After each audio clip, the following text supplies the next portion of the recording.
Broadcast is live. We are live and welcome back, everybody. Here we go. We have our waiver wire show going into week 4.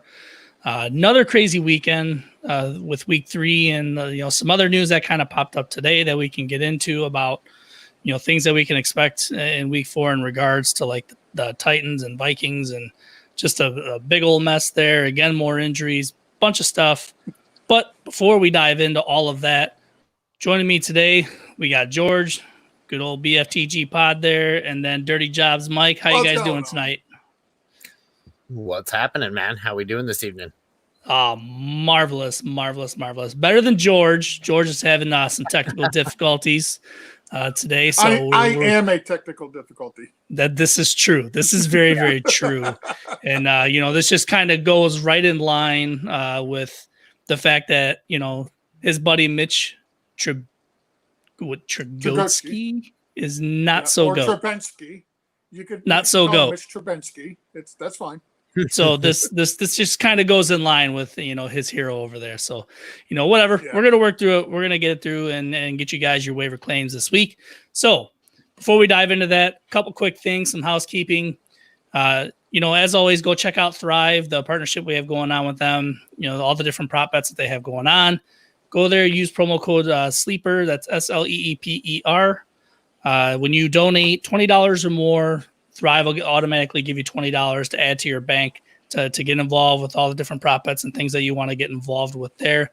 Also, along with that, take a screenshot of that, fire it over to sleeperwire@gmail.com, and you will automatically be entered into the Listener League next year. On top of all of that, we have our jersey giveaway that's going on. We have a signed Chris Godwin jersey. We have a signed Kenny Golladay jersey. And to be entered into that, we're looking at the next 100 patrons that are going to be involved, and the winner will be randomly selected for your choice of either one of those jerseys. So it's pretty cool swag to give away, especially if you're a Bucs fan or a Lions fan, I would imagine. So go over there, and how you can find that out is you either go to SleeperWire/donate, and there's a patron icon there, or you can go to Patreon /SleeperWire. And you can look at all of our content there. We have articles through there as well from the writers. All of that. The article content is free. On top of that, we do have the new Sleeper Wire store, so go check that out. There's a lot of good stuff on there, a lot of cool swag that you can get as well. And also our partnership that we have with Ray GQ and Destination Dev. You definitely need to check that out. Ray's always got some good stuff coming out. He has his weekly rookie report. He's constantly adjusting where rookies are, how he's feeling about guys that you should be stashing, guys that you should be expecting to play, guys you might want to start tapering off on and all that. So he's a lot of content. So definitely get involved and utilize Ray GQ. So let's dive into some content here, guys. We had a very crazy week. We had the news break today about the COVID tests with Tennessee and the Vikings. Facilities are shut down. There's all kinds of random talks. Right now, George, with what's going on, man, what are you thinking? I'm shocked that 1,000 players and 1,500 staff members all tested positive for COVID. Those numbers might be slightly exaggerated, but in all seriousness, is it a surprise? Because I don't think it is. We knew eventually, like, the NFL was going to get a couple of cases of the COVID. That was just going to happen. It's not really a surprise, really, to anybody. I'm still kind of taking it all in. I know there's talks that maybe they do bye weeks this week and just reschedule the games. I don't know what they're going to do, to be honest. Everything, like you said, shut down. Everybody is going into isolation. I wonder if you'll have players refuse to play now, to be honest. Yeah, and the other thing I'm looking at too, and I don't know if this is true or not. This is actually kind of something that I heard about on the radio when I was driving home, just local radio show, is that is there the option of where if these teams can't play and they can't reschedule the game, if they have to forfeit, do they just give them the loss and then move on to the next week? So whoever they're playing will get an automatic W. If the game's forfeited that way, it really kind of sucks because the team that would play, obviously both teams, if you have guys on these rosters that are on your fantasy roster. Now you have to make a huge adjustment. So I'm not really sure how all this is going to play out. The way I understand it is that facilities are and even like, team activities and all this stuff is just completely locked down until at least Saturday. Now this seems kind of odd because now you're having a bunch of guys that aren't practicing all week. You're going to rapid test them on Saturday and see how this plays out. And then you want to take these guys who have not practiced all week long and throw them out on the field on Sunday. So I'm very, very curious to see how all this is going to play out. This is going to be very interesting, and this is going to be very challenging for the NFL because this is the first, obviously we've gone through 3 weeks and now it's happening shockingly, to your point a second ago. But now, not only is it, a challenge faced by the NFL, but now it's going to be some serious challenges for fantasy owners as well. So definitely going to be interesting. Yeah. So before we dive into guys that, we're going to look at for the waiver wire this week. Oh, go ahead. What do you want to add? I was going to ask if you said the teams that were affected. Yeah, the Titans and the Vikings. But I don't have the schedule in front of me right now. Well, I thought there was 4 teams that were good. Well, I guess it's the Titans, the Vikings, and then whoever they're playing, right? And then whoever they're playing, right? Exactly. Which I don't have the schedule in front of me right now. I don't remember. Yeah, I know one of them is the Steelers. So I mean, listen. You lose Big Ben, Juju.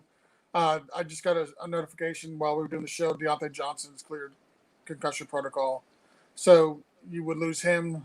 James Conner. Like, that's somebody I'm actually concerned about because James Conner had a battle with cancer, and from knowing the way cancer affects the body from friends and family that have dealt with it, like, it shreds your immune system. So he is particularly at high risk. So I'm kind of curious if will just say, hey, I'm not going to deal with this. It's hitting too close to home, or if he's going to tough it out and continue to play the season. Like, if it was me and I was in his situation, I don't think I'd play, to be honest. Knowing how high of a risk he is, I don't think I play. It's not something that I want to take a risk at. Yeah, it's definitely a risky business for him, in general. And to go back a second ago with Deontay Johnson, he's actually in concussion protocol.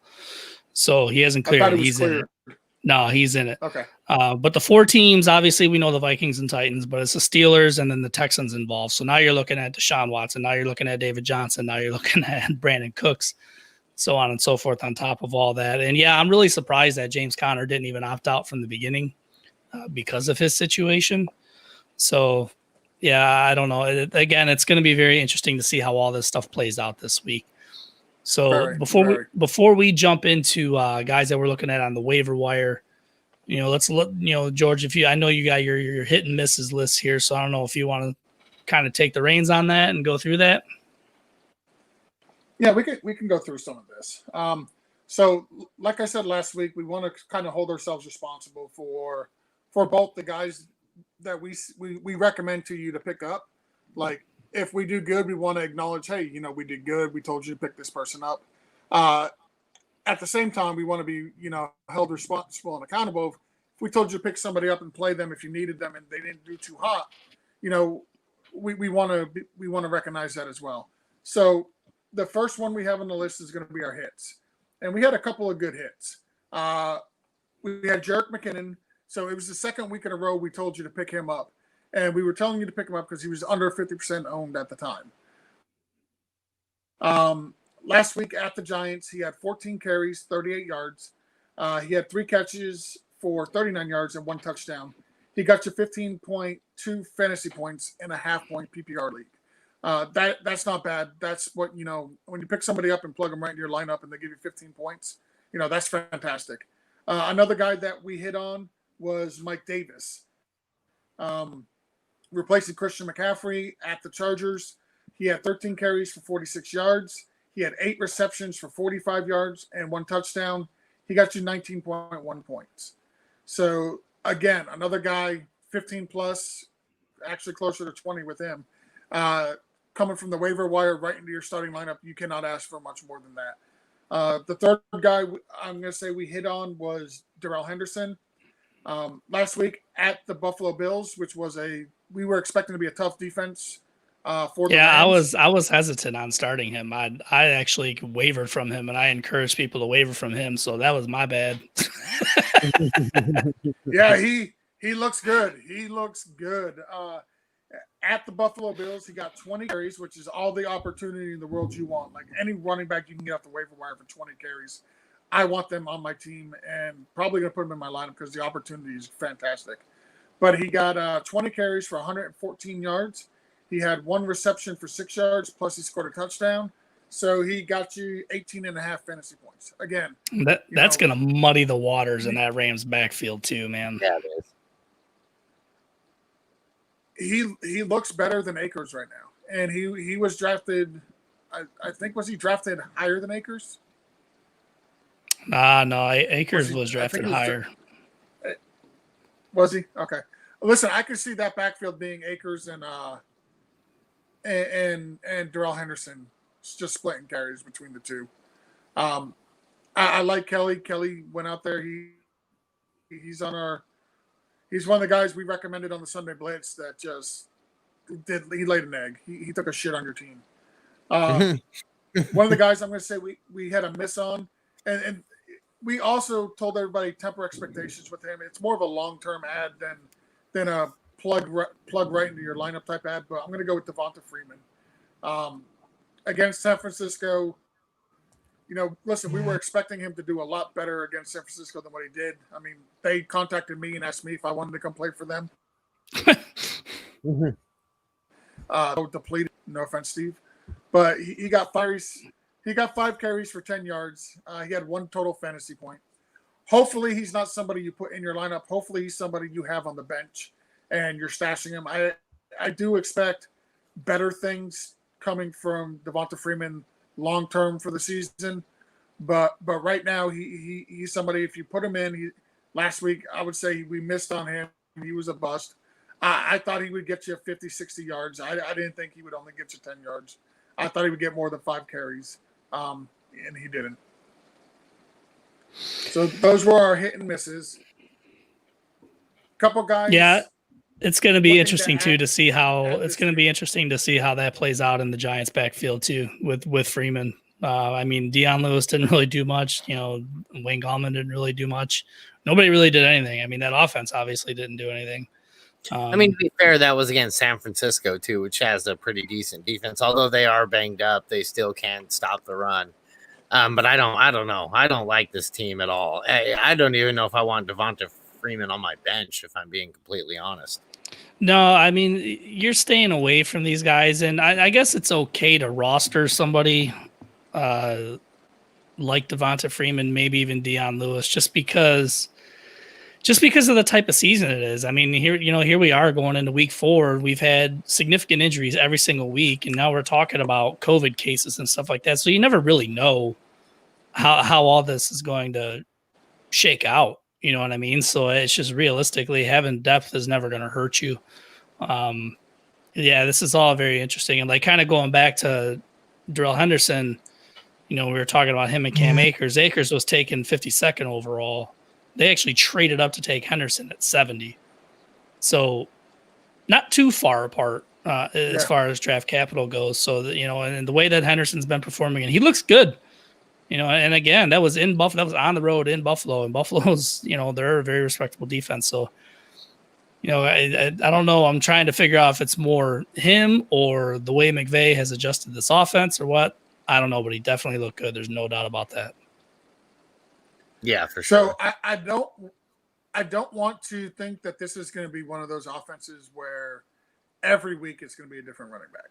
I'm hoping to see some consistency from McVay and from the Rams, whether it's, 1A, 1B or whatnot. I just don't want to see 1A, 1B, 1C, 1D, 1E, like we're getting with New England and like we're getting a little San Francisco. And granted, a lot of San Francisco right now is injuries, but once they get everybody back in the next couple of weeks, and And I'm hoping honestly, like they wait till after San Francisco's bye week, because right before the bye week, San Francisco plays Miami. And so I would rather all your guys just, stay to make sure. Well, whatever it was he was saying, I don't know.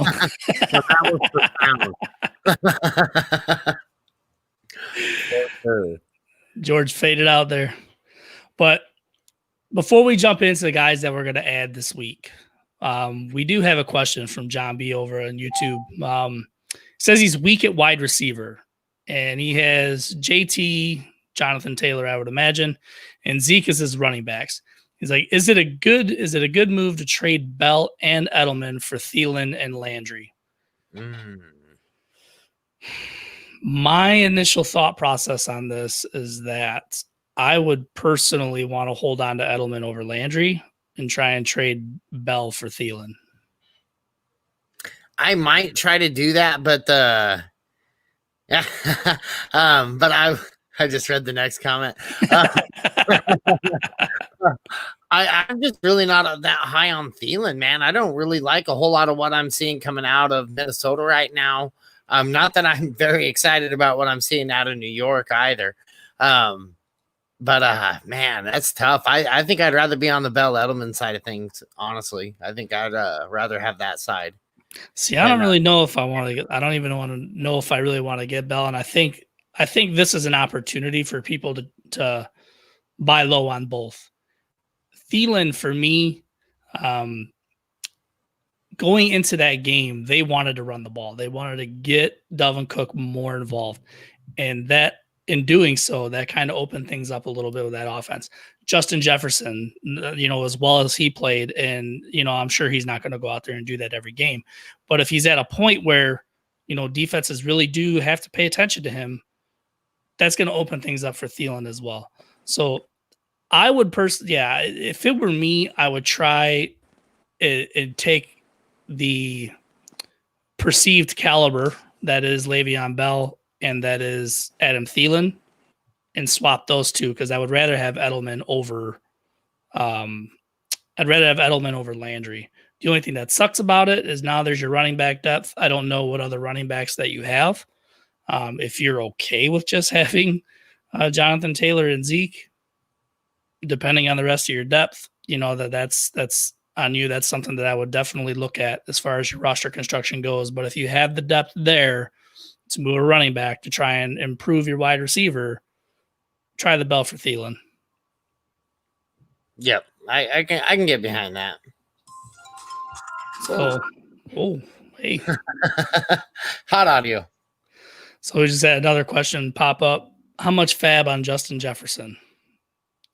That's kind of tough. I mean, I hate reacting to games like that with rookies. He looked really, really good. There's no doubt about that. If it were me, I'd probably look at about 15-ish%. That's kind of what I was thinking about, 10 to 15%. I mean, I want this guy on my team. He looked really, really good.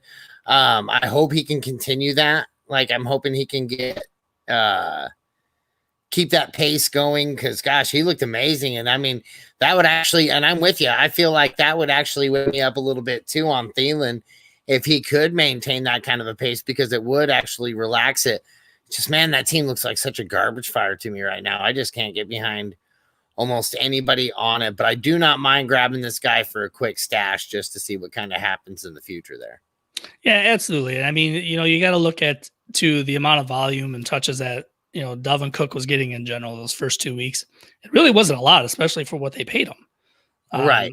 And there was a conversation. I don't know if you watched the game at all, but they were talking about it. And Gary Kubiak was, they were telling him, like, we want to see Dalvin Cook get more work. And he's like, well, how much do you want, kind of thing? Like, I'll run the hell out of this guy if you want to, but it was just like something in the offense had to change, something had to change in this offense. And they did it.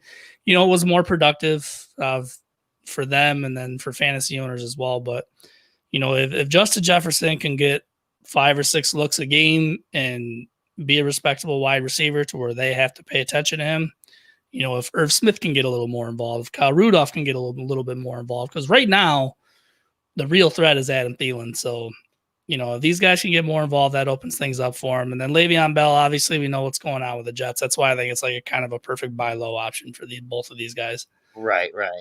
Hopefully Adam Gase gets fired and then that just goes away, or Bell gets traded somewhere where they'll actually use him. But looking at the ads, so Jeff Wilson we have first on the list. He had not too impressive of a game. He had a Jeff Wilson game. He had 12 carries, 15 yards, 3 catches for 54 yards, but he had 2 total touchdowns. So he still put up 20 points. Here's the thing you got to look at. I don't know if we're going to have Jerick McKinnon for this week coming up here. We know Tevin Coleman's out. We don't know what's going to go on with Raheem Mostert. So there's the possibility of a lot of volume there for Jeff Wilson. So that's definitely somebody worth rostering. Now he has Philly, Miami, and then the Rams as the next 3 games. Depending on how that backfield plays out with everybody coming back from injuries. Philly's defense, not the strongest. They're not terrible against the run. So, you got to keep that in mind as well. But we also saw what San Francisco just did against the Giants, who's, that's really nothing to write home about, but with a depleted team. And so that's just kind of somebody to look at. I think Jeff Wilson is a guy that you definitely want to add if you haven't already. Yeah, I like Jeff Wilson. I think he can actually keep up the productivity. I'm not going to go out there and go big or anything for him just because I do think Mostert will be back anytime now. So it was nice to see that guy come out and do what he does, just find that end zone. He's really good about finding that end zone. He loves them. It's kind of like Will Fuller in that regard. What say you, George? Welcome back. Thank you. As stated earlier, I'm having a little bit of technical difficulties here, and then on top of that, I've got a huge storm going on. So I'm surprised my internet has held out. Like I kind of know what Mike was dealing with when he was living in Wyoming. Now with the internet's kind of sketchy. Technical difficulties are a little sketchy. It's just fantastic. So the reason we got Jeff Wilson here is for the reason you say, like San Francisco, whoever is their starting running back, you're going to want them on your team and you're going to want to play them.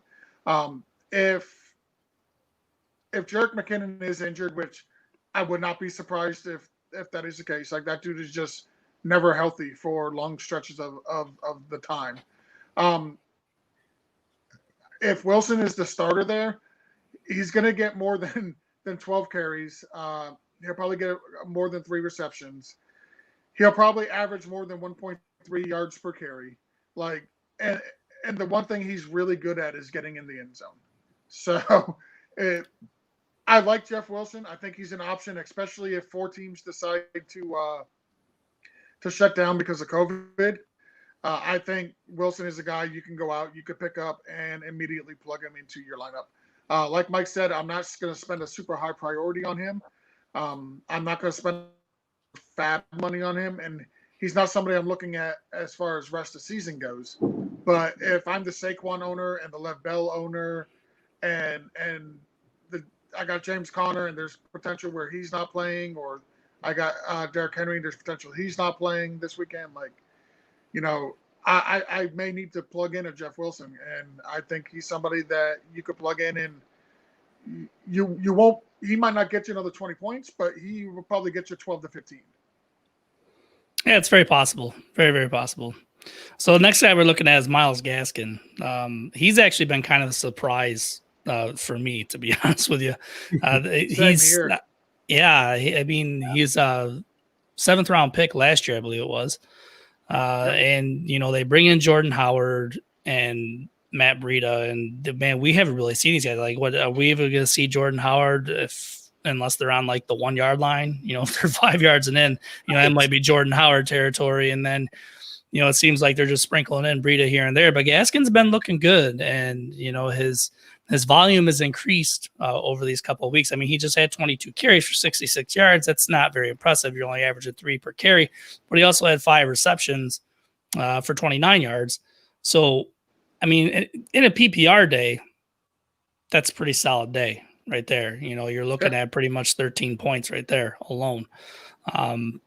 So he seems to be the guy there. Now, he's going to have Seattle, then at San Francisco, then, at Denver. So kind of tougher matchups. I mean, I don't consider Seattle, too much of a tough matchup as far as that goes. But Miami's offense. He's a PPR back. Yeah, and Miami's offense, it's that Chan Gailey offense. It's a spread offense. And, they're going to run a lot of, 3 and 4 wide receiver sets. So, whatever running back that's going to be in there is a guy that's going to have some receiving ability, is a guy they're going to be able to motion out and so on and so forth. So, and he's obviously, because that's the role that I pegged for Matt Breida. And that's why I was higher on Breida over Jordan Howard when they brought both of these guys. But obviously Gaskin has provided something else for them to be involved with that.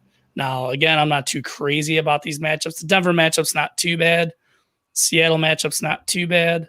I'm still worried about San Francisco. I mean, we just saw what the Giants were even able to do, and it's not like Miami's offense is that much better than the Giants' offense. Let's be realistic about it. No, I have to stop you right there. Miami's offense is a lot better than the Giants. I'm sorry. They are just better. They got better wide receivers. They got a better tight end. Without Saquon, they got a better running back. The quarterback is better than what the Giants have. Like, Miami's offense from top to bottom is completely better than the Giants.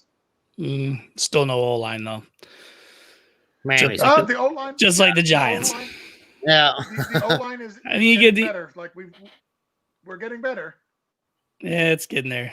That's a Dolphins fan talking for you right there. It is. Absolutely, it is. A Dolphins fan for But, Myles Gaskin is definitely a guy you want to roster, though. There's no doubt about that. I mean, if you're absolutely hurting at running back, it's somebody that's, worth investing a little bit more fab on than, you're comfortable with, but that also depends on your roster construction there.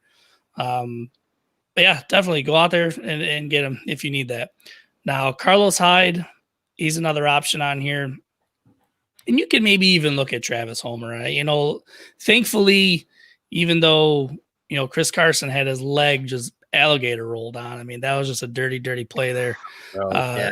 It came back as a mild sprain, and they're talking about him possibly even being ready to play this week.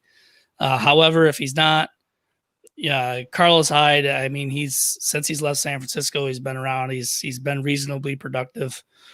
He's definitely not a bad running back, and he has the abilities to play within that offense. So he's somebody that you can even look at. And Travis Homer, you probably get for free, just, as kind of like a change of pace guy. I mean, I personally wouldn't start either one of these guys if I picked him up. Yeah, $1. $1. $1. But I mean, if he's going up against going to Miami, and then he's got Minnesota, and then they have a bye week. So if Chris Carson's not playing, Mike, are you looking at any of these Seattle running backs? Carlos Hyde is just a guy that always seems to be like the guy you can plug and play in that situation. Like, unlike George's microphone and headphone setup in his laptop, you can just put him in there and he will work for you. So to me, I really like Carlos Hyde in this situation. I feel like Chris Carson, if it was a long-term play, I would say he'd actually even be worth the ad, but I think it's only going to be probably a good week or two, and then Carson will be back, it looks like, if he's not back this week. Yeah. Yeah. I mean, realistically, yeah, exactly. I mean, realistically, the only guy that we have on these ads right here for running backs that are probably a long-term play is going to be Myles Gaskin. Even the next guy we're going to look at here, Rex Burkhead. Absolutely. Sexy Rexy, man. He had a good day, but Sony Michel had a good day. And, again, New England running backs, you never know with these guys. Could Burkhead be more involved, as far as the passing game? We don't know because James White's been gone for the last 2 weeks. Is James White going to come back this week? We don't know. Damian Harris, I don't know if this week or next week, if he'll be able to come off of IR. Will they even bring him off of IR or just keep him there because of the way this backfield's working right now? These are all things that we don't know. Burkhead, for me, is a guy that's kind of a speculative ad in PPR formats. And then you just kind of see how the week plays out and what that backfield is going to look like going into their next game, which is in Kansas City. We just saw what Kansas City did to Baltimore, right? And Kansas City they've actually been without some of their guys on defense. I mean, Bashaud Breeland is one of them, but you have Chris Jones up the middle. Chris Jones, there's a reason why they paid that dude a lot of money to anchor that defensive line. So, and you look at what they just did to the Ravens on Monday Night Football yesterday. I'm not getting overly excited about any Patriot running back. We always go back to Bill Belichick's a smart guy, and that's going to be a game of chess between him and Andy Reid. But, and it's very possible that it could be a game where Kansas City's just running up the score like they did against Baltimore. And then, New England's in a position where they're forced to chase points. So then maybe Rex Burkhead is a good play. We don't know. Again, for me, what I would do is if you're hurting for running backs, you go and roster them, you see how the week plays up, and then just go for your matchups from there. What about you, George? So I like Burkhead this week, as long as James White is out. Let me preface that. I think you could play Burkhead. I do expect it to be a high scoring game. I do expect Kansas City to get up and get ahead, get a lead, and then we've seen that's where they typically use their pass catching backs. Well, if James White's not there, I think in PPR formats, like Rex Burkhead, I believe will be a safe play. His workload has increased each week so far this season, and there's a reason they keep him around. Like Bill Belichick loves Rex Burkhead. He likes his toughness. Did you see that the diving play that he made last week? That was a beautiful play. That was an absolutely beautiful play. So, I mean, they keep this guy around. They use him quite frequently when he's not injured. I think, like I said, most of these guys are plays for this week. That's what we're doing. We're doing the waiver wire. It's for the running backs outside of Myles Gaskin. It's all for plays this week. If you're in a pinch this week and you need a running back, these are guys we're saying, you can pick up and plug in this week and you'll be okay. Yeah, absolutely. And again, I mean, even the next guy that's on this list, you're looking at Anthony McFarland. I mean, he actually saw some work. He had 6 carries and 1 reception, so he had 7 touches, which was kind of surprising. But this goes into a play here with the whole COVID situation, because obviously he's a Steeler and he could be one of the teams that are impacted by this.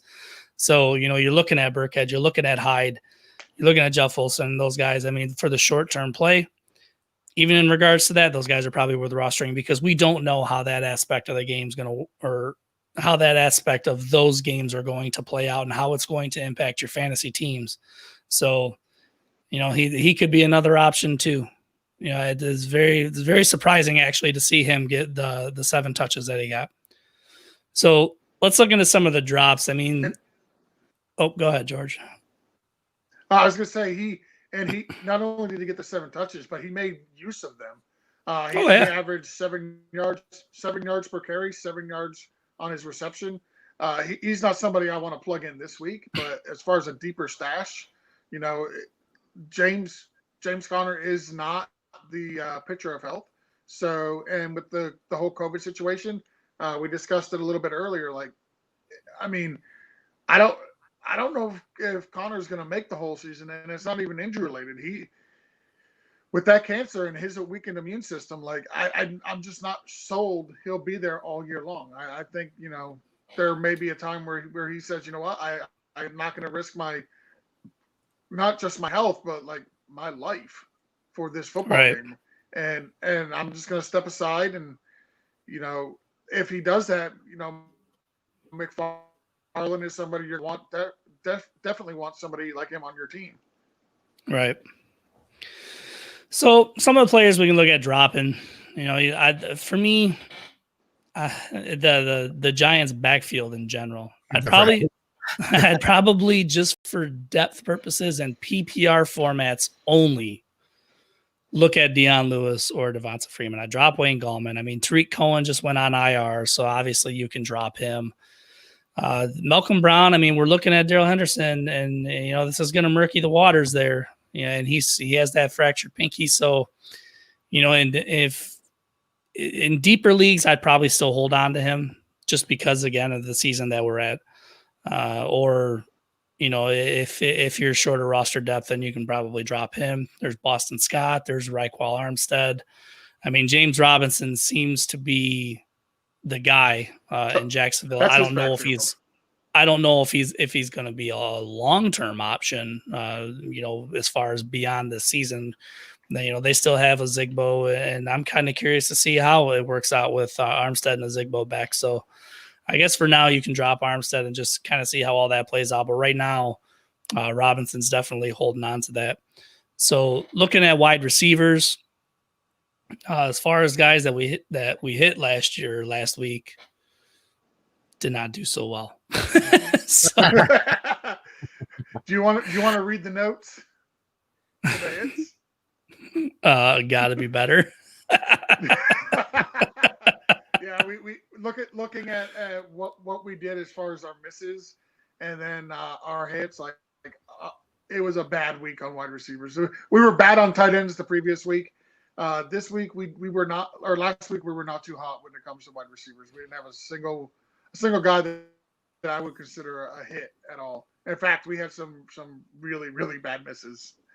Right. The first miss we had Justin Jefferson on the drop list. I think that was more me saying drop him than the two of you.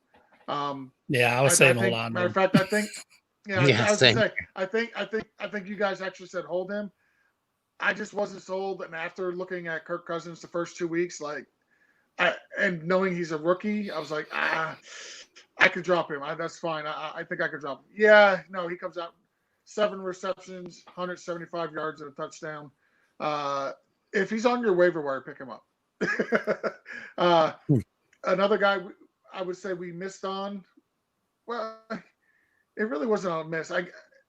We said start Laviska Shenault. He had 5 receptions for 33 yards. He had 1 carry for 1 yard. In a full point PPR, he got you 8.4 points. I guess that's not terrible, but that's not something that you were expecting from Shenault playing Miami. We missed on N'Keal Harry, somebody I'm still high on for the year. But yeah, I'm not moving on from him. No, I'm not either. He's not on a drop list for me at all. But he just had a bad week last week. 2 receptions, 34 yards. He got 1 carry for 2 yards. It was the Julian Edelman show last week, is what that was. Like Julian Edelman just went out. Yeah. Rex Burkhead tore it up last week. Yeah, it was all sexy Rexy. It was all Rex, for sure. Yeah, 3 touchdowns. I mean, just oof. The last one I'll say we missed on was Cole Beasley. I had him on the drop list.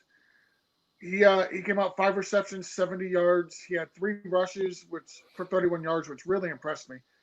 His usage in the run game. He scored a touchdown, so he put up a very good 18.6 points in half point PPR.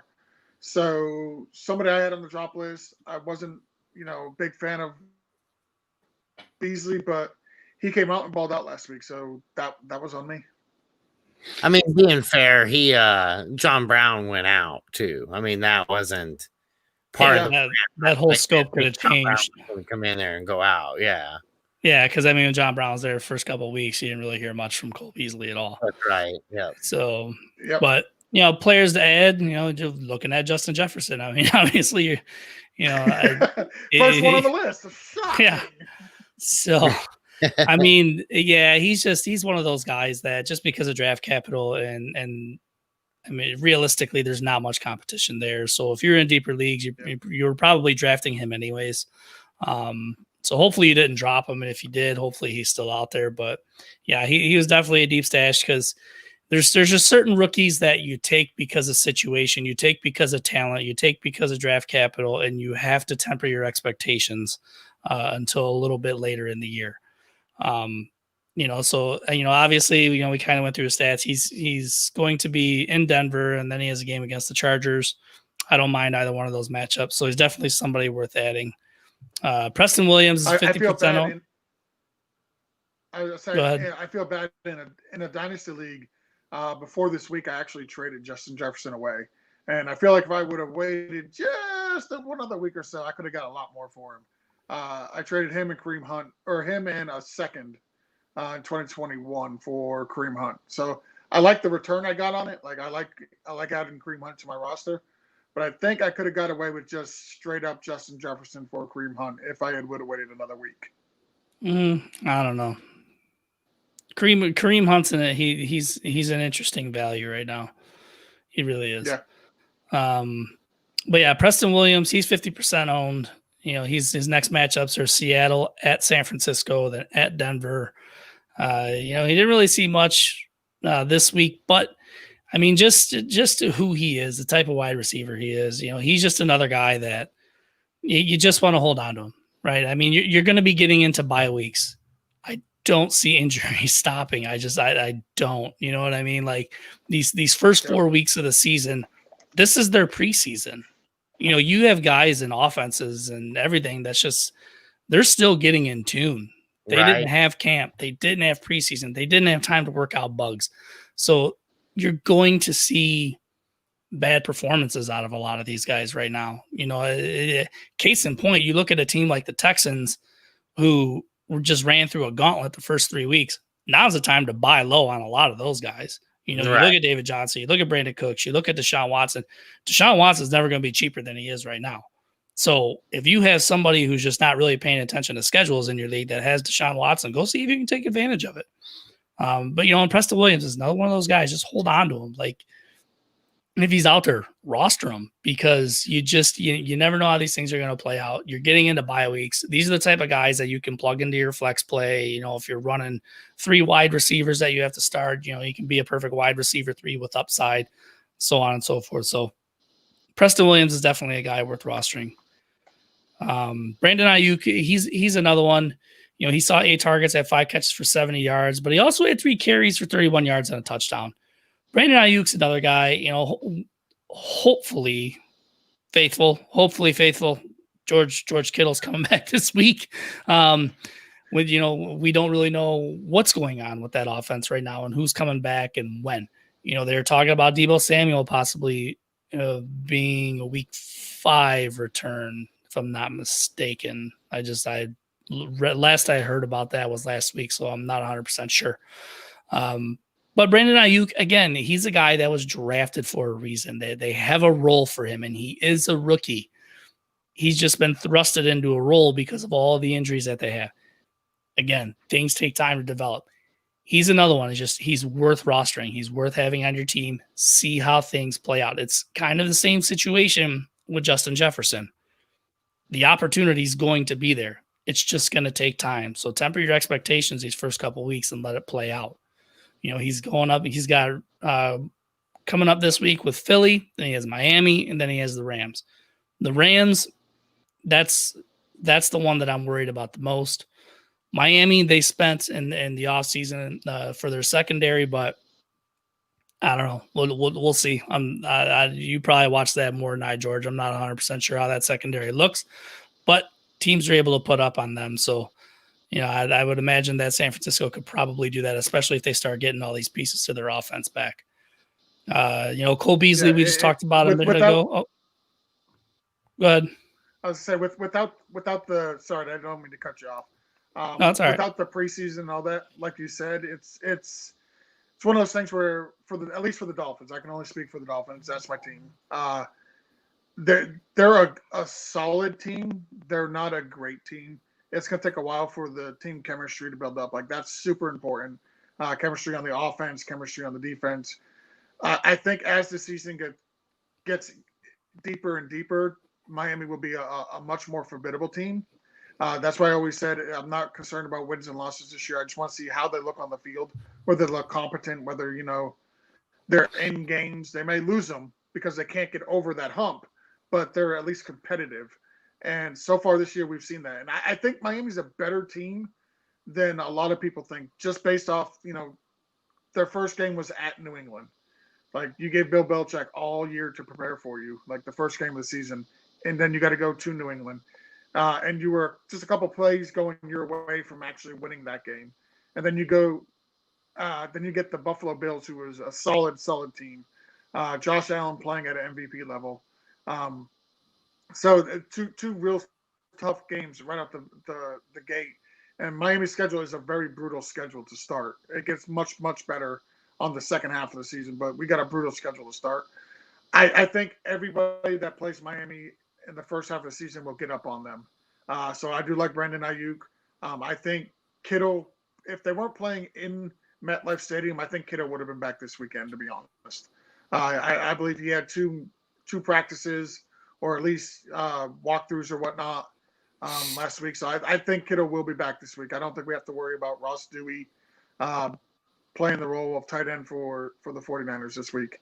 So I think you're good to go with your 49ers, Brandon Ayuk and whatnot. Yeah, I mean, we'll see. Hopefully, yeah, because I don't want to rely on Dwelly, and I mean, we'll see. We'll see if we even get Jordan Reed back this week too. So his injury didn't seem as bad as they anticipated. So, as far as Cole Beasley goes, we talked about him. His matchups are going to be coming against in Vegas, at Tennessee. Then they have Kansas City. Monitor the John Brown situation. To Mike's point, we'll see what happens with that there, because if John Brown's in the lineup, it's very possible that Cole Beasley will be impacted by that. And then T. Higgins, he's a speculative ad, but I would add him, because if you really think about it, T. Higgins and Joe Burrow worked out together during the offseason. So there's that built-in chemistry there. So it's kind of inevitable. I mean, he caught 2 touchdowns. He had 9 targets, 5 receptions, 40 yards.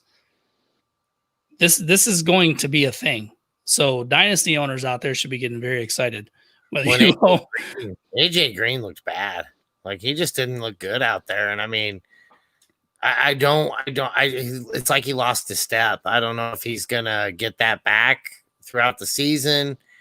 Maybe he's just taking a year off. He got that way, but I don't see him improving. And I bet you we see a lot more of this Higgins guy. Yeah, Green, the time off has definitely impacted him, and the fact that you get a rookie quarterback coming in and there's no time to work together, so on and so forth. So you're absolutely right on that, Mike. I mean, who knows how that's going to develop? Maybe it's something that comes on later in the year. I mean, Joe Burrow is beyond his years, in my opinion, and obviously AJ Green's a veteran, so we'll kind of see how all that stuff develops. But I mean, realistically, if you think about it, you put Higgins opposite of Green, just because of the name, you still have to respect Green. You look at the type of game that Tyler Boyd had.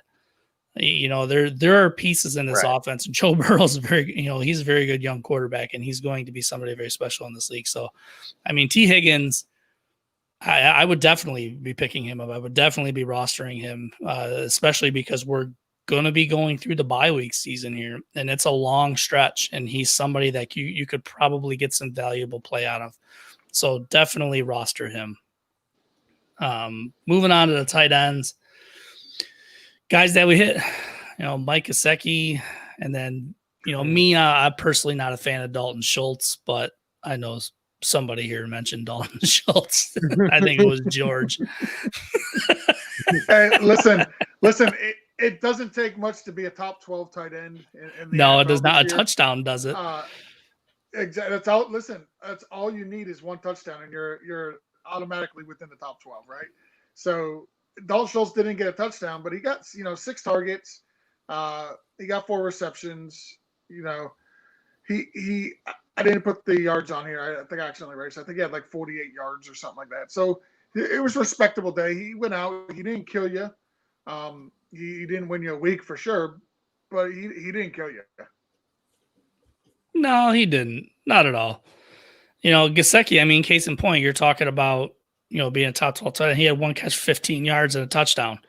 That immediately puts him up there, right? He only had 3 targets in that game. Yep. Right. So, that's just a big thing right there, and then guys that we missed, we talked about Jordan Reed. Sucks. Man, this guy, I swear to God, I wish he could stay healthy. He had 6 targets and 2 catches before he went down. So yeah, I mean, he was in line for a huge day, but that injury, and I really shouldn't even classify him as a miss. Like we can't account for injuries, even if it's Jordan Reed or Tyler Eifert. Like when those guys get hurt, we should not be shocked. We should not be surprised. But yeah, I put him down as a miss because we were really high on him coming in. And heck, I mean, he, like you said, Steve, he got the 6 freaking targets. But it's sad to see that his day got ended early. right. Looking, and then even the guys that we're going to add, some of these names, I'm surprised, they're still there. I mean, I know the tight end position is a little more deep than we're used to. It has always been kind of a iffy position to begin with, and obviously you have more leagues that are tight end premium and so on and so forth. So I would imagine, the ownership of these players are not based on that, because I mean, Gesicki, case in point, I mean, he's 53% owned. If you have deeper teams or whatever, he's somebody that should be rostered, in my opinion. I mean, he's coming up against, I mean, his schedule is going to be at Jacksonville, against Seattle, against San Francisco. Well, just this last week, or no, this is for the year, right? Oh yeah, 11 targets he has 11 targets, 8 receptions, 130 yards, and a touchdown for the year so far. I mean, given the offense, given who they've played, given that he's one of the only targets on that team, those aren't terrible statistics. I mean, obviously that's a tight end too, but somebody worth rostering. I mean, what do you think, Mike? Yeah, the guys that we're talking about here on this list, I think that they are worth the ad. I mean, you don't get really a whole lot of tight end production, right? The only tight ends that really stick out or glorified are those guys that get the touchdowns, right? So these guys at least have some sort of a red zone opportunity. Mo Ali Cox is a guy that, like, I just think he's incredible. I think he's got some serious size.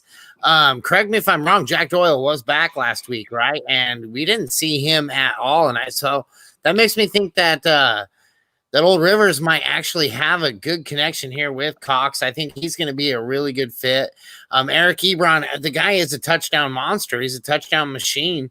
And you're talking about a team that has a whole lot of touchdowns to throw. So, I mean, you kind of run out of people to throw to. You got it, like Deontay Johnson just hit the concussion protocol, things like that.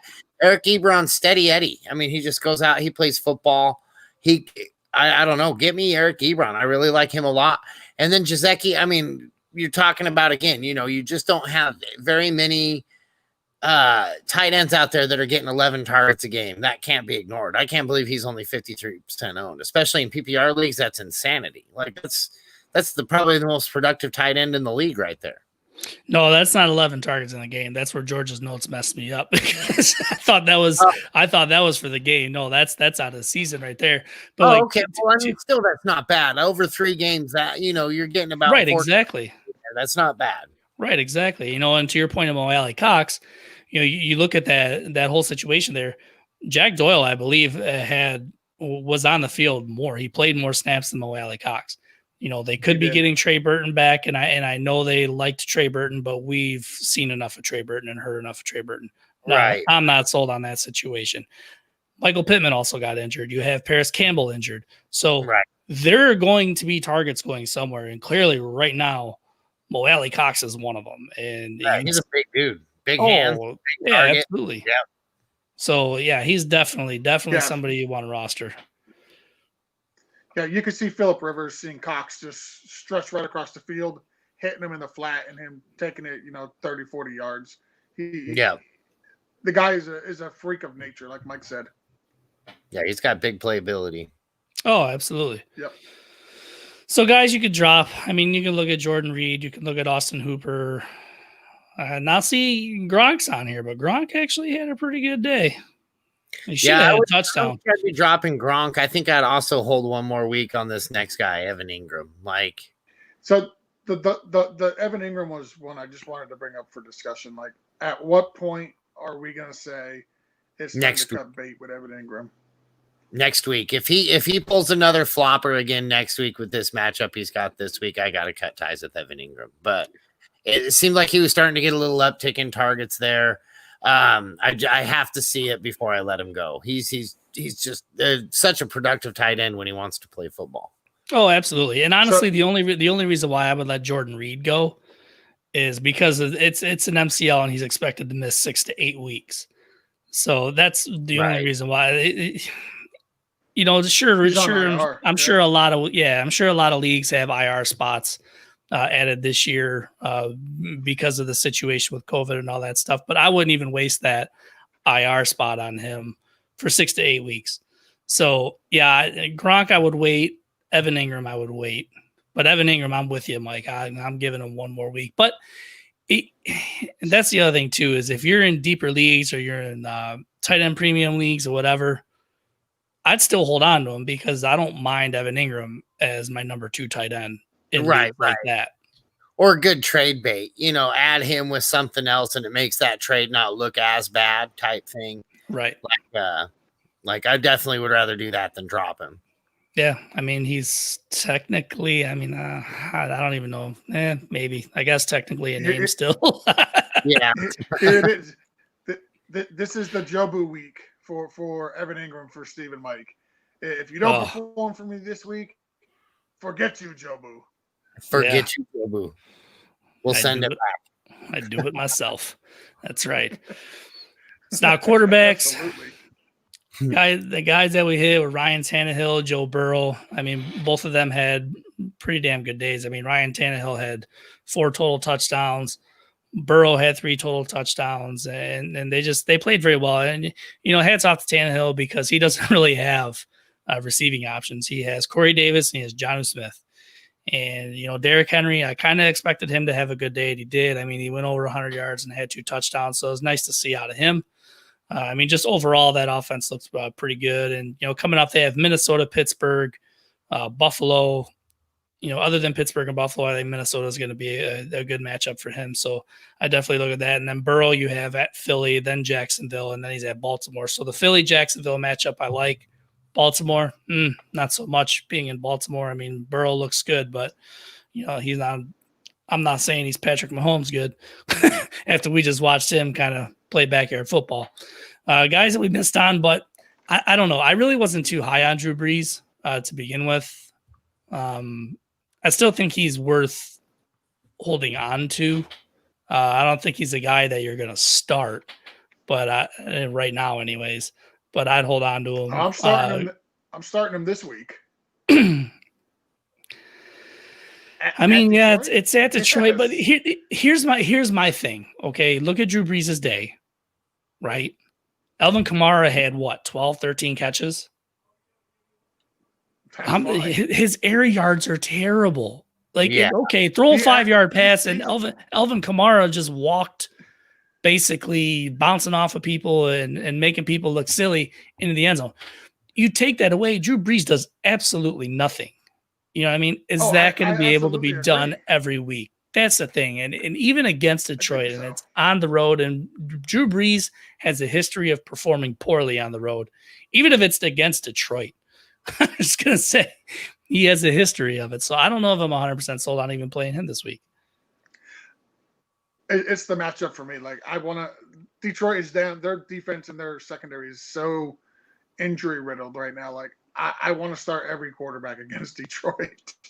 They make everybody look great. And Drew Brees' air yards are, I think they're lowest in the league. I think he's averaging 4.5 air yards per pass. So when you said throw it 5 yards, that was not much of an exaggeration at all.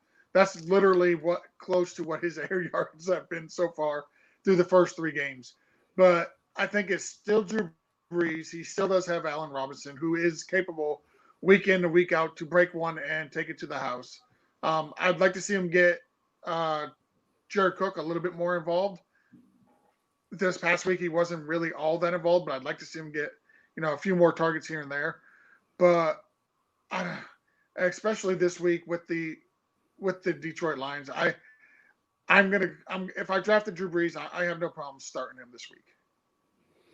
Yeah, I don't know. If Michael Thomas was around, I'd feel a little bit different about it. I mean, of course. That's just kind of where I'm at. I mean, I look at what they just did, and Kyler Murray and the Cardinals played terrible. They were able to hang with them, which really annoys me because I just hate the Lions. But anyways, Kirk Cousins, He's got a game coming up against Houston. Then he's at Seattle. Then he's at Atlanta. Then there's Gardner Minshew. He's going to be in Cincinnati, then in Houston, and then at home against Detroit. So, those are guys that we hit with there. I mean, those guys all had pretty good days for the most part. I'm going to credit Drew Brees' success to Alvin Kamara. Now, Mike, absolutely. Mike, the quarterbacks that we're adding here, what are your thoughts on these guys? We got Justin Herbert, Ryan Fitzpatrick, and Nick Foles. I like this group. I think Nick Foles is a little sketchy. I think what we saw happen with Mitchell Trubisky could happen just in the exact opposite fashion. If Nick Foles goes out there and he's having a bad game, guess what? They're going to pull Mitch off the bench. They're going to have him throwing. So I'm a little bit less ballsy to go for him. A guy that we missed on this list is a good old Rippin, man, from the Broncos. He's going to be back. He's starting Thursday. I don't even know if I want to watch that nightmare of a game. Oh, dude, that's going to be such a glorious game because it's all garbage gross. time. Like you have very few games that start in the garbage time facet, and this game's going to be garbage time from kickoff. But Brett Rippin, I think is he the nephew? Yeah, nephew of Mark Rippin. Mark Rippin, yep. Then he's like top 5 fantasy guys. So hey, worth a speculative ad, right? No, but I really do think he might actually be worth an ad over the next few weeks. He's at least a decent stream. Playing the Jets, come on, what more do you want? So right. Before we get to the drops here, though, Blake Bortles Thursday night game. That's so disappointing. Like Blake Bortles. I think it's funny that they went for Rippin over Blake Bortles. They're like, you're next, and Blake Bortles is still just sitting there watching. Right, exactly. So before we get into the drops, though, there's a question from Kevin here. Are we still holding DeAndre Swift? Yes, I am. Yes. Absolutely. Absolutely. Especially at PPR, I'm holding on to him. You didn't draft Swift to be your running back that's going to run for you right now. You drafted Swift hoping that he would eventually overtake Kerryon Johnson, right? And so what you got to do is you got to wait for him to overtake Kerryon Johnson. But he's going to be worth that ad, but I'm telling you, hold on tight. He'll be well worth it here in about probably 2 to 3 more weeks. But this just goes into what I was saying earlier. You're drafting these rookies to not have immediate expectations. And that's where you're going to set yourself up for disappointment. You're going to move on from some of these guys too early. And then you're going to be playing somebody later in the year that picked this person up. And then that player is going to be putting points up on you. And then you're just going to be absolutely pissed at yourself about it. Right. So question from Josh, though. What's that? I said cue up James Robinson from about 3 weeks ago for me. Yeah, right, exactly. So he's very concerned about Kenyon Drake. Is it too early to be concerned? Josh, honestly, 100%. I was never a Kenyon Drake guy. I wanted Chase Edmonds more than Kenyon Drake. I mean, Kenyon Drake looked really good at the end of last year. He had some big games, but then he didn't really do much outside of that. This is why I want to Chase Edmonds. Chase Edmonds to me fits that offense more. He has a role cut out in that offense. I mean, if I'm not mistaken, the first series of the game, not to read too much into this, but Chase Edmonds was out there in the first series of the game. Then Kenyon Drake came in later. I think he's still going to get some touches. I mean, they invested a little bit in him. And would I say drop him? No. You want running back depth. There's no doubt about that, especially in an offense like the Cardinals. And he's somebody that's going to more than likely get, 10 plus touches a game. So I would definitely hold on to him, but be concerned. He's somebody I would not be putting into my starting lineup every week. He's going to be matchup dependent. He's going to be a bye week filler. I know a lot of people drafted him to be an RB1, drafted him to be their RB2. No, thank you. Don't. Yeah. If he's that for you right now, I am very sorry. And if for some reason Chase Edmonds is out on the waiver wire, which I highly doubt, go get him, because that's the running back to own in Arizona. Here's why you don't panic about Kenyon Drake. His first game was at San Francisco. Like, that was before they had their whole team on IR. Second game was at home against Washington. What does Washington have? A stout front seven. Like their front seven is really good. Yes, you would have liked to see more from Kenyon Drake against Detroit, but he's averaging 18 touches a game. He got 16 touches, 16 rushes versus San Francisco, 20 versus Washington, 18 against Carolina. So they're giving him bell cow work. They're giving him the opportunity. He's involved in the passing game as well. The numbers aren't nearly as impressive. He's gotten 2 receptions the first 2 games. He had 1 against Detroit. So don't cut bait on him yet. But they just played the Giants, and he hasn't been efficient with his touches. That's the thing. Huh? No, they played Detroit. I'm thinking San Francisco. I'm thinking San Francisco. Never mind. Yeah. And then Detroit. Coming up, he gets Carolina. You expect good things from him against Carolina. That defense is bottom 4 in the NFL against the run. So really bad run defense. A guy averaging 18 touches a game in the running game. You expect good things to happen.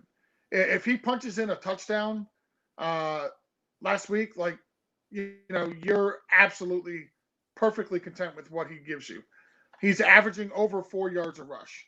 So he's producing. He's not producing at the level I think you were expecting from him. But as far as being a solid running back 2, you were expecting a running back 1 with Kenyon Drake. Kenyon Drake has never been a running back 1.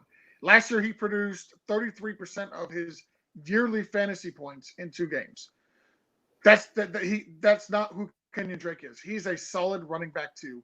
If he's not going to go out there and kill you, even last week in half-point PPR, he got you 8.4 points. Yeah, you would like double-digit fantasy points from him. I get that. But, getting 8.4 fantasy points is not going to kill you. The problem is you're expecting RB1 production from him, and that's not what he is. He's a solid running back 2. He will have weeks where he pops and jumps up into running back 1 territory, but he is a solid RB 14 to 18, in my opinion, week in, week out. That's where you should expect Kenyon Drake to be on a weekly basis, and that's where he's going to be. Yeah, for me, I don't know. I've just always had the expectation of him being like a low-end RB2 at best. I mean, I had him in 1 dynasty league, and I flipped him for a late first, and I was happier than I'll get out just because his market was so high. But all right, moving on from him, though, let's look at the last of these quarterbacks here. George, I'm going to let you take this because your boy's on there, so I'm going to let you have your sulking moment about good old Mitchie. Our first drop is Mitch Trubisky. He got benched for Nick Foles, and honestly, it didn't make a whole lot of sense to me at the time. They're nobody's seen Mitch Trubisky getting benched. I don't care who you are. I did. He was 2-0. Not mid-game last week. You didn't after being. It was a false 2-0. A false 2-0. They are the absolute worst 3-0 team in the NFL. But you know what they are? They're 3-0, right? So I didn't see him getting benched last week. It was a really good matchup.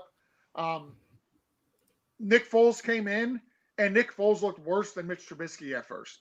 His first couple series were absolutely garbage and atrocious. Foles ended up winning the day. He managed to lead that team to a comeback win. He could have had even a better day if Allen Robinson would have been ruled as a touchdown versus an interception. That highly controversial call could have gone either way. But yeah, you could drop Mitch. Nobody's a bigger fan than Mitch for the first 4 weeks than I was, but you can go ahead and drop him. He's not going to start. They've already come out and said that Foles is our starter, which they probably should have had Foles as their starter to begin with, just based upon how much they're paying him to come in. But it is what it is. You can dump the GOAT. That's fine. I don't mind. The GOAT. I know that makes Mike happy. Yeah. A couple other guys you could drop. And the last 2 are just discussion points. I'm not saying I would absolutely drop them. I'm not even dropping this next guy. Points than anything. Me neither. All 4 of these guys, as a matter of fact, are people that I'm not dropping yet. So I might drop Wentz now. Drop. I would 100% drop Wentz. If I don't have a better option, maybe I would keep Baker. But I mean, there's a world where somehow, some way, if Joe Burrow's on the waiver wire, or if Herbert is on the waiver, like I would prefer Herbert over Baker Mayfield right now. No I doubt. don't know. in my mind, I'm I not would much dropping the prefer Bake Herbert. Show. I wouldn't. Yeah, the Bake Show. Wow. And then the last two I had on there, it was more so, would you drop these guys than actually recommend dropping them? Like, I don't think I could drop the fourth one. Deshaun Watson, he's looked atrocious the first 3 games. And that was more so to point out the fact that their schedule, the first 3 games, has been fucking brutal. It's the toughest schedule that any team in the NFL. And then the last one was Matt Stafford. I didn't know if you guys would be ready to cut bait with Matt Stafford yet or not. See, I'm not cutting with Watson just because, the first 3 weeks now, is it an excuse I'm not either. for that offense or that team? No, it's just the fact that Bill O'Brien's an idiot. But the schedule just it loosens up, and Deshaun Watson he's an elite quarterback, and realistically, that whole entire thing just needs to start all over and build around Watson with a different head coach, with a different guy picking players there. And just Bill O'Brien needs to go. Matt Stafford, I mean, he just got Kenny Galladay back. Hawkinson actually looks a little bit better than he did last year. They actually started getting Jesse James more involved. That they brought him in for a reason as well, just for different sets that they're going to run with 2 tight ends and so on and so forth. You still have Marvin Jones. They're still I don't know what they're doing with that backfield or whatever, but it's a team that's going to be chasing points. Therefore, Matt Stafford's going to be slinging the ball. Offensive line sucks. I mean, there's it's so bad. It's just it is. It's bad. Fronts get pushed up on him all the time, but he's just, again, he's a guy that's going to be throwing the ball, and getting Kenny Galladay back was very, very huge. So I wouldn't cut ties with him either. What about you, Mike? No, I couldn't. No, he's just too good. I don't know. There's too many good games coming up. He's just too productive. I trade him maybe. But you're not going to get good value out of him. So no, I'm going to hold him. I'm going to keep playing these guys. So you want to know what's kind of interesting too, and I wonder if this is going to be like a Darren Waller path. Is the Eagles sign Hakeem Butler today? Designated him as a tight end. Oh wow! Which he should have been a tight end to begin with. So I'm very, very curious to see that, because it sucks. I mean, my boy Dallas. Why Dallas? Why? He just went IR. I mean, he's going to be missing a few weeks. He has a slight fracture in his ankle. Doesn't need any surgery or anything like that. So, obviously this is going to be an uptick for Ertz. So Ertz owners who have been disappointed, he put up better numbers this week, but that's only going to improve that situation. But I'm very interested to see how that plays out, how much they even play him, to be honest with you. So, yeah, I don't know. Do you guys got anything else you want to add before we close this thing out? I got a question for the two of you guys. Okay. Every year we start to see coaches get on the hot seat, and we already know some of the coaches are on the hot seat. Who do you guys think will be the first coach let go? Should be Gase. Yeah, that's who I was going to say. It should be Gase. It will probably be Patricia. Gase should be gone. Patricia should be gone.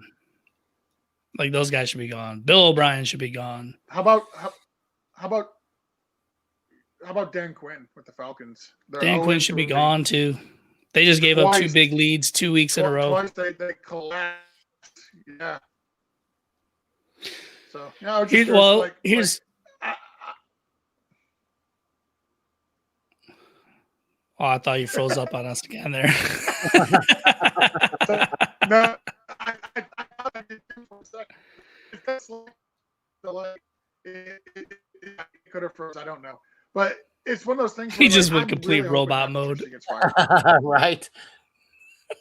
Like Bill Gates has a program that you can download that you can understand George on. George got lost in the Matrix. So one more question over Josh. He says, should I sell high on Tyler Lockett? I'm going to kick this to you first, You're not Mike. going to sell high. I think this is. I don't. I think I'm holding on to anything with the Seahawks uniform until further notice, man. I've got to see what those guys are doing. Some pretty damn amazing things over there. I'm holding on. No. What were you gonna say, George? I same thing Mike said. I'm not selling anything with a Seahawks jersey right now. They're letting Russ cook, quote unquote, and I mean, listen, the guy's on pace for 75 touchdowns this season. So why would you want to get rid of that? He's clearly the top guy in that offense.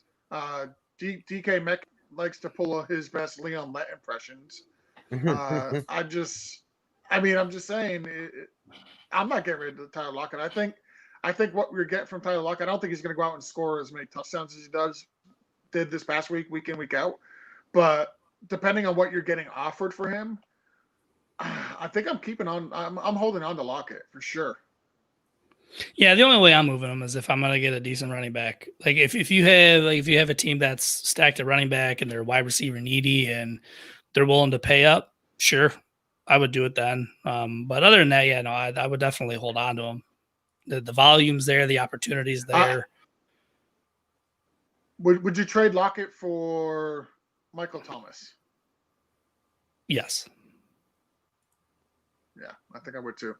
Like it would have to be something like that. Like the level that Lockett is playing at right now. Like I need a top 7 or 8 wide receiver to sell him, and I just don't think you're going to get that kind of return on him. So you might as well hold on to him because he's playing at a top level. Yeah, personally, if I were to move him, it would be for a running back. That's just me. I like having running backs. Yep, if I'm going to do it, it will be for a premier running back too. Yep. But all right, guys. Well, I think we're just going to go ahead and close this thing out here. We don't have any other questions in the queue. We kind of went through everything, a lot of notes, a lot of content. So hopefully you guys got something out of it. And, again, we had 3 different articles go out today, the opportunity report, the waiver article, and the IDP article. So make sure you're checking all that stuff out. I mean, it's almost 8 o'clock here Eastern Standard Time. Still got time to get your waiver ads in there. So for Mike, Dirty Jobs 21, that's where you can find him on Twitter. George at BFTG Pod, and myself at SPAC 21. We will see you guys on Sunday morning. Go get your players on waivers and enjoy that garbage Thursday night game. Take it easy.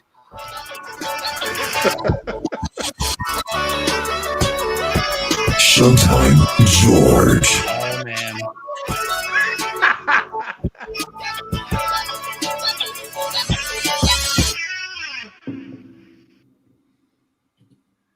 See ya They on never Friday. stopped being